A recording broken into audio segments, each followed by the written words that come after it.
인생을 바꿔줄 위대한 책, 자본주의 속에 숨겨진 부의 비밀이 담긴 책입니다. 우리는 더 쉽게, 빠르게 성공할 수 있습니다. 부자들이 절대 알려주지 않은 자본 증식의 원리. 우리는 레버리지를 할 것인가, 레버리지 당할 것인가? 안녕하세요, 아르노입니다. 자본주의 시대에서 살아남기 위해 반드시 알아야 할 개념이죠. 롭 무어의 레버리지라는 책을 같이 읽어보도록 하겠습니다. 저자 롭 무어는 대학 시절에 몇 차례 사업을 시도했으나 모두 실패했다고 합니다. 빚이 엄청나게 불어나 파산 상태에 빠지기도 했다고 하네요. 그 과정에서 레버리지의 원리를 터득했고 3년 만에 완전한 경제적 자유를 이뤘다고 합니다. 일단 롭 무어는 가지고 있는 자산을 최대한 효율적으로 쓰는 데 특화된 능력을 가지고 있습니다. 그 능력을 바탕으로 머니와 결단 그리고 레버리지 책을 썼는데요. 머니와 결단 등 다른 책보다 레버리지에서 가장 롭 무어의 정신이 잘 나타난 것 같아서 같이 읽어보려고 합니다. 프롤로그에 인사이트 있는 좋은 문단 읽어드리겠습니다. 당신에겐 레버리지가 있습니까? 일단 롭 무어는 현실에 대해 얘기하고 책을 쓴 목적을 이어서 얘기합니다. 현대사회에서 우리는 고용자 아니면 고용인, 노예 아니면 주인, 리더 아니면 추종자다. 각 개인은 다른 개인을 섬긴다. 한쪽은 레버리지하고 다른 한쪽은 레버리지 당한다. 아무도 당신을 위해 일하고 있지 않다면 당신은 다른 사람을 위해 일하고 있는 것이다. 그들은 당신으로부터 돈을 벌고 있다. 이어서 책을 쓴 목적이 나옵니다. 대부분 사람은 시간과 돈이 정비례하다고 생각한다. 그러나 백만장자, 억만장자들은 그것들이 반비례한다는 사실을 알고 있다. 이제 우리는 더 열심히, 더 오래 일하라는 사회의 명령에 의문을 제기해야 한다. 이 책은 남들과 다른 삶을 살아가려는 사람들을 위한 책이다. 이렇게 책을 쓴 목적을 얘기하고 있고요. 다음으로는 이제 장 보시면 1장이 이제 레버리지, 부의 지렛대를 만드는 힘, 레버리지의 원리에 대해서 언급을 하고 있습니다. 2장은 새로운 부의 공식, 젊고 게으른 백만장자들, 사례로 개념을 설명하고 있고요. 3장, 부의 진입로, 당신의 경제적 운명을 바꿀 새로운 기회, 방법에 대해 언급을 하고 있고요. 4장, 후천적 부자의 탄생, 타인의 가치를 돈으로 바꾸는 방법, 활용에 대해서 얘기하고 있습니다. 그럼 인사이트 있는 문단들 같이 읽어보도록 하겠습니다. 1장, 레버리지, 부의 지렛대를 만드는 힘. 레버리지 사례를 하나 언급을 하는데요. 일단 레버리지 개념을 이해하시기 좋을 것 같아서 사례 하나 읽어드리겠습니다. 봅은 최고의 소프트웨어 개발자다. 겉으로 보기엔 엘리베이터에서 마주치면 그냥 지나가게 될 것 같은 지극히 평범한 사람이다. 그는 탁월한 업무 능력을 인정받아 1억 7천만 원의 연봉을 받았다. 그런데 그의 인터넷 검색 기록을 살펴보니 그가 근무 시간에 이베이나 페이스북을 하며 시간을 보냈다는 사실이 발견되었다. 봅의 회사는 조사관을 고용하여 봅의 불규칙한 근무 태도와 온라인 사용 기록을 조사했고 그 결과 그가 자신의 모든 업무를 중국에 있는 아웃소싱 업체에 의뢰했다는 사실을 알아냈다. 레버리지를 이용한 거죠, 봅은. 그는 아웃소싱 업체에 1년 동안 3,500만 원을 지불했다. 결과적으로 1억 이상의 순이익을 올리면서 회사에서는 전혀 일을 하지 않았던 것이다. 알고 보니 그는 다른 회사와도 계약을 맺고 아웃소싱 업체에 업무를 의뢰하는 프리랜서로 일하고 있었다. 하지만 그가 처리한 업무의 수준은 평균 이상이었다. 보고서는 간결하고 탁월했다. 봅의 사례는 시대가 변하고 있다는 것을 보여준다. 기존의 관습적인 고용 형태와 업무 방식이 줄어들고 혁신적인 대안이 빠른 속도로 부상하고 있다는 것을 알 수 있다. 봅의 사례를 통해서 레버리지가 대충 어떤 개념인지 공유를 하고 있습니다. 1장 계속 읽어보겠습니다. 저자 롭 무어는 레버리지의 의미를 이렇게 정의하고 있습니다. 레버리지는 당신이 살아있음을 느끼지 못하게 만드는 모든 것을 아웃소싱하는 기술이다. 레버리지는 당신의 목표와 비전에 따라 당신의 삶을 살아가는 태도이다. 레버리지는 돈을 벌고 지속적인 변화를 만들어내기 위해 당신의 가치를 우선하고 그 외의 모든 것을 줄이거나 제거하는 기술이다. 계속 읽어드릴게요. 레버리지는 당신의 시간을 가장 크고 지속적인 부를 창조하는 데 사용하고 당신이 할 수 없거나 하기 싫지만 성취하기 위해 해야만 하는 시간 낭비를 근절하는 시스템이다. 레버리지는 당신이 잘할 수 있는 일을 수행하고 당신이 잘하지 못하는 모든 것을 위임하는 기술이다. 저희가 이제 레버리지는 단순히 대출로만 생각하는데요. 저자가 정의하고 있는 레버리지의 의미는 굉장히 다양합니다. 계속 읽어볼게요. 레버리지는 정신없이 바쁜 순간에도 당신의 머릿속에 목표와 비전, 우선순위를 명확하게 상기시킴으로써 더 높은 수준을 향해 나아가는 삶의 방식이자 철학이다. 레버리지는 다른 사람의 문제가 당신의 문제가 되는 것을 허용하지 않으며 행복과 성취를 절대 나중으로 연기하지 않고 지금을 즐기도록 돕는다. 끊임없이 열심히 일하는 것과 희생의 규칙을 깨뜨리고 관습과 이를 수행하는 방식에 의문을 제기하고 중복과 시간 낭비를 배제하며 높은 수준의 성공과 성취로 향하는 현실적이고 실제적인 지름길이다. 1장에 계속해서 이제 레버리지 실상에 대해서 언급한 문단이 있어서 읽어드릴게요. 대부분 사람들은 시간과 일과 돈이 정비례한다고 생각한다. 그러나 백만장자, 억만장자, 기업가들은 그것이 반비례한다는 사실을 알고 있다. 사회는 우리에게 돈을 위해 열심히 일하라고 더 긴 시간 동안 일하고 초과 근무를 해야만 더 많은 돈을 벌 수 있다고 하지만 실상은 레버리지를 구축한 사람이 가장 많은 돈을 벌어들인다. 저희가 알고 있지만 슬픈 현실을 계속해서 반복하고 있습니다. 그만큼 레버리지라는 개념을 빨리 깨우치라고 닥달하고 있는 거죠. 1장 계속해서 인사이트 있는 문단 읽어볼게요. 레버리지 철학을 당신의 철학으로 만들어라. 무엇을 해야 할지 파악하고 실행하라. 그래야 실행할 수 있는 거죠. 목적을 먼저 설정하라는 거예요. 당신의 삶에 타인의 계획을 끼워 넣지 마라. 좀비 무리를 따라가지 마라. 더 짧은 시간에 더 많은 일을 처리하고 가치가 낮은 모든 일을 아웃소싱하고 당신의 이상적인 라이프 스타일을 창출하는 레버리지 철학을 가지고 당신의 방식대로 당신의 의도대로 계획에 따라 삶을 살아가라. 다른 사람보다 더 열심히 더 오래 일했다가는 경제적 시간적 여유도 없는 은퇴를 위해 자신을 희생하고 소진하게 될 것이다. 더 전략적으로 더 체계적으로 일하고 당신의 비전에 집중할 시간을 최대화하고 단순 작업과 시간 낭비를 철저하게 배제해야 한다. 그로부터 레버리지는 시작된다. 1장 레버리지 부의 지렛대를 만드는 힘 마무리를 하도록 하겠습니다. 당신이 생각하기에 가치가 없거나 보상이 형편없는 일이라면 빠르게 포기하는 것이 현명하고 강하고 용기 있는 행동이다. 이게 보통 저희가 이제 말을 할 때 이제 끝까지 해라, 끝까지 밀고 나가라 하는데 이와는 좀 상반된 의견인 거죠. 한번 계속 읽어볼게요. 포기할 줄 알아야 앞으로 어떻게 일을 추진할지, 어떤 일을 배제할지 직관적으로 파악할 수 있다. 이제 작가의 사례가 나오는데 한번 보시고 인사이트 많이 받으셨으면 좋겠습니다.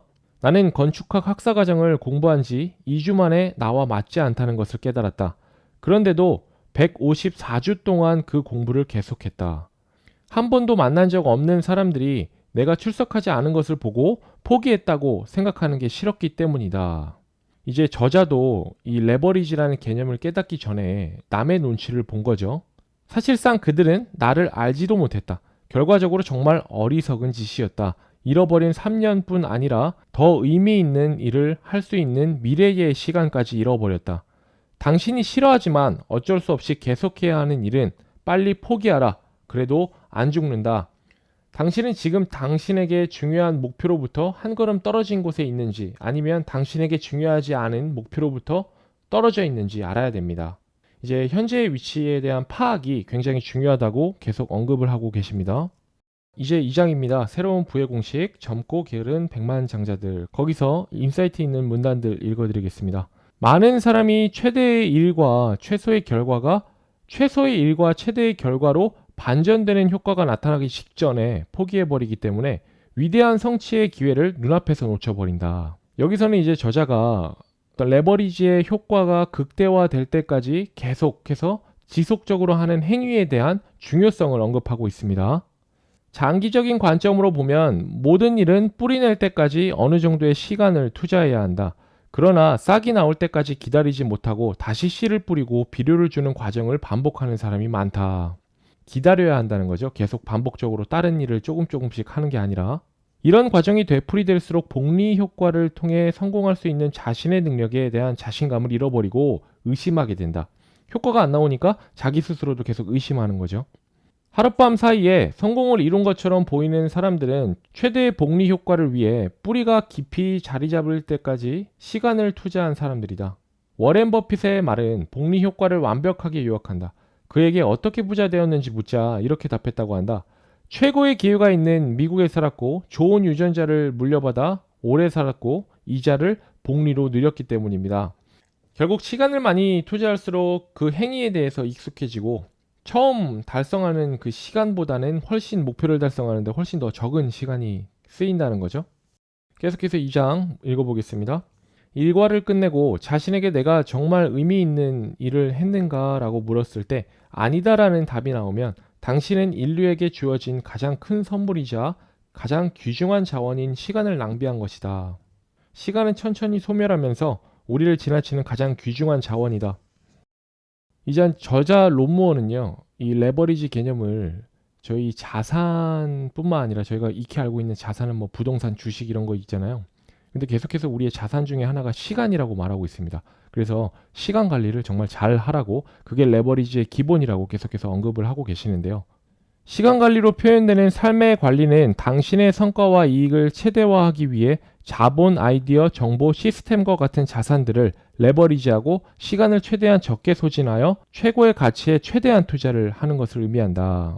라고 얘기를 계속하고 계시죠. 우선순위와 후순위를 철저하게 지키는 방식으로 가장 높은 가치나 가장 높은 소득을 창출하는 업무에 집중하고 그 외의 일은 위임하거나 연기하는 방식으로 시간을 속일 수 있다. 제가 아는 분도 직장인이지만 유튜브를 병행하고 계시는데요. 그분은 구독자 수가 10,000대가 넘어요. 그분은 이제 컨텐츠 쪽에만 집중을 하시고 실제로 편집이나 자막이나 이런 거는 다 외주를 쓰거든요. 그게 바로 뭐 시간을 좀 더 효율적으로 사용하기 위해서 자신이 잘하는 부분에 초점을 맞추고 잘하지 못하는 부분은 전문가에게 위임을 해서 맡기는 거죠. 본인의 시간을 좀 더 효율적으로 사용하게요. 저자 롬무어는 2장에서 시간을 정복하는 방법 7가지를 언급합니다. 그게 무엇이 있는지 공유드리겠습니다. 첫 번째로 당신에게 가치 있는 일을 가장 먼저 하라고 언급하고 있습니다. 두 번째는 업무를 건너뛰지 말고 당면한 일에 집중하라고 언급을 하는데요. 이메일이나 페이스북을 확인하고 싶을 때마다 자기 자신과 대화하고 당면한 일에 집중하라고 언급을 하고 계십니다. 세 번째로 개구리를 먹어라라고 얘기하시는데요. 개구리를 먹으라는 일종의 어려운 일을 먼저 하라라는 뜻입니다. 그러니까 어려운 일을 먼저 하라는 거죠. 그래야 이제 남은 일을 훨씬 더 수월하게 처리할 수 있으니까요. 네 번째는 다른 사람에게 끌려다니지 마라라고 언급합니다. 당신이 먼저 계획을 세우지 않으면 다른 사람의 계획의 일부가 될 것이다. 중요치 않은 일에 휘말리지 않으려면 단호하게 거절할 줄도 알아야 한다. 다섯 번째로는 자신에게 솔직하게 질문하라라고 얘기하십니다. 내일이라는 말은 결코 하지 않을 것이라는 말과 같다. 더불어 9시간 동안 서류 더미와 씨름한 뒤 열심히 일했다라고 자신을 설득하려는 내면의 목소리를 주의해야 한다. 여섯 번째, 하루의 에너지의 최고점과 최저점을 파악해라. 이거는 이제 효율적인 시간 사용을 위해서 이런 요청을 하는데요. 추가로 얘기하십니다. 당신은 에너지를 다루는 방법을 알아야 됩니다. 식곤증 탓에 가장 능률이 떨어지는 시간에는 가치가 낮은 행정 업무를 배정하자. 그리고 그 일을 처리하지 못해도 스스로 자책하지 말자. 일곱 번째, 유혹의 무균 공간을 만들어라. 이메일, 인터넷, SNS를 차단해야 된다. 집중력을 극대화하는 어떤 그런 공간을 만들어라고 말씀하십니다. 이렇게 해서 7가지 시간을 정복하는 방법에 대해서 2장에서 언급을 하셨고요. 제가 2장에서 하나 더 보여드릴게요. 저자 롬무어는요, 시간을 좀 더 효율적으로 사용하기 위해 이 정도로 관리를 하시고 계시더라고요. 가장 생산적인 시간, 뭐 오전 5시 45분부터 8시 30분, 뭐 효과적인 카페인 약, 지치고 피곤한 시간, 뭐 취침하기 가장 좋은 시간, 최고의 알람, 이런 식으로 구체적으로 적어놨었어요. 내가 가진 자산 중에 하나인 시간을 최대한 효율적으로 사용하기 위해 이런 식으로까지 구체적으로 조사했다는 거죠. 스스로에 대해서. 저자 롬무어는요, 이제 부의 진입론을 찾는 방법에 대해서 언급을 하는데 그 중에 하나 인상 깊은 문단 읽어드리겠습니다. 내가 지난 10년 동안 실천한 귀중한 취미는 전기와 자서전 읽기다. 이러한 책을 통해 각 분야의 리더들의 정신, 행동, 생활, 전략에 대한 통찰을 얻을 수 있다. 스티븐 잡스의 자서전에 나오는 내용 중 그가 죽기 직전에 빌 게이츠와 나눈 대화의 한 구절처럼 당신은 위대한 사람들을 몰래 관찰하는 사람이 될 수 있다. 책을 읽는 건 위대한 사람들의 성공 비결을 전수받는 것과도 같다. 지금 저희가 이제 롬무어님의 어떤 레버리지라는 책을 읽으면서 내가 가진 자산을 효율적으로 사용하는 방법을 계속 배우고 있잖아요. 이런 식으로 책 읽기의 중요성을 다시 한번 언급을 하십니다. 3장의 이제 부의 진입로 장에서는요, 부의 격차를 줄이는 가장 빠른 방법을 언급하시는데요. 그 중에 4가지가 나오는데 같이 공유 드릴게요. 부의 격차를 가장 빨리 줄이는 방법 중에 하나는 속독을 언급하십니다. 우리는 좋든 싫든 먹고 살기 위해 무언가를 읽어야 한다. 남보다 빨리 읽고 이해할 수 있다면 그만큼 시간을 절약할 수 있다. 이렇게 얘기를 하시죠. 속독. 저희가 속독의 중요성은 제가 처음에 이제 독서 인사이트 영상에 3배 독서법에도 언급을 했습니다. 속독 방법에 대해서 다시 한번 언급을 하는데요. 무의식을 믿고 그냥 읽어 나가라. 한 줄 한 줄 눈으로 따라가며 읽지 말고 시야에 들어오는 전체를 한 덩어리로 읽어야 한다. 습관이 되면 받아들이는 속도가 훨씬 빨라진다. 나는 이것을 책을 먹는다라고 표현한다. 내가 속독 전문가는 아니지만 시간을 투자해 속독 기술을 익혔더니 처음보다 읽는 속도가 2배 이상 향상됐다. 두 번째로는 이제 오디오북을 언급하십니다. 독서에 시간을 투자하면 새로운 세상이 열린다. 내게 가장 높은 생산성을 가져다 준 것이 바로 오디오북이다. 2배속으로 들으면 헬스클럽에서 여행을 하면서 집에서 휴식하면서 글을 쓰면서 요리나 청소를 하면서 시도 때도 없이 들었다. 오디오북이 일단 다른 걸 하면서 들을 수 있다는 게 장점입니다. 운전하면서도 들을 수 있고요. 저도 출퇴근 시에 이렇게 오디오북을 듣는데 그래도 한 일주일에 한 권은 꼭 읽는 것 같습니다. 3번째로 언급하십니다. 마인드 대청소. 환경이 어수선할 때 뇌는 당신의 집중력을 떨어뜨린다. 또한 어수선 환경은 정보를 처리하는 뇌의 능력을 제한하고 집중력을 분산시킨다. 어수선하지 않고 정돈되고 평온한 환경에서 일하는 것보다 정보를 잘 처리할 수 없게 만든다. 꼭 청소를 하라는 거죠. 일단 불필요한 에너지 소모를 없애라는 거죠. 4번째는 중복 습관 버리기를 언급하십니다. 최대한 시간을 효율적으로 사용하자는 거죠. 중복은 시간을 가장 많이 낭비하게 만드는 요인 중에 하나다. 한 가지 결과를 얻기 위해 같은 업무를 2번 이상 반복하는 것은 삶을 소모하고 좌절감을 느끼게 한다. 이렇게 부의 격차를 빠르게 줄이는 방법 4가지를 언급드렸습니다. 4장 후천적인 부자의 탄생 장에서는요, 그동안 얘기했던 레버리지의 내용을 요약해 주는데요. 한번 읽어보겠습니다. 당신이 돈을 위해 열심히 일할 수도 있고 돈이 당신을 위해 열심히 일할 수도 있다. 당신이 돈의 노예가 될 수도 있고 돈이 당신의 하인이 될 수도 있다. 시간을 돈과 바꿀 수도 있고 당신의 시간을 보존하면서 소득을 창출할 수 있다. 앞서 말했듯이 현대 사회에서 개인의 선택지는 2가지로 나뉜다. 레버리지 하거나 레버리지 당하거나. 허나 확실한 것은 가난한 사람과 부자, 노동자와 자본가는 돈에 대해 생각하는 방식, 개념, 태도, 전략, 행동에 근본적인 차이가 있다는 것이다. 저자는 부자와 가난한 사람들의 돈에 대한 어떤 대하는 사고방식의 차이를 언급하시는데요.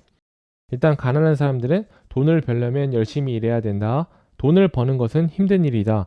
돈으로 행복을 살 수 없다. 자본주의는 탐욕적이다. 이렇게 돈에 대해서 좀 부정적인 거죠. 그리고 레버리지의 개념을 언급을 안 하고 있고요. 내가 돈을 벌면 친구들이 나를 좋아하지 않거나 비판할 것이다 라고 생각을 하는데 이제 부자들은 이렇게 생각한다고 합니다. 돈이 나를 위해 일하게 만들어야 한다. 돈을 만들어내는 것은 비교적 쉬운 시스템이다. 돈은 거의 무한대로 어디에나 풍부하게 있다.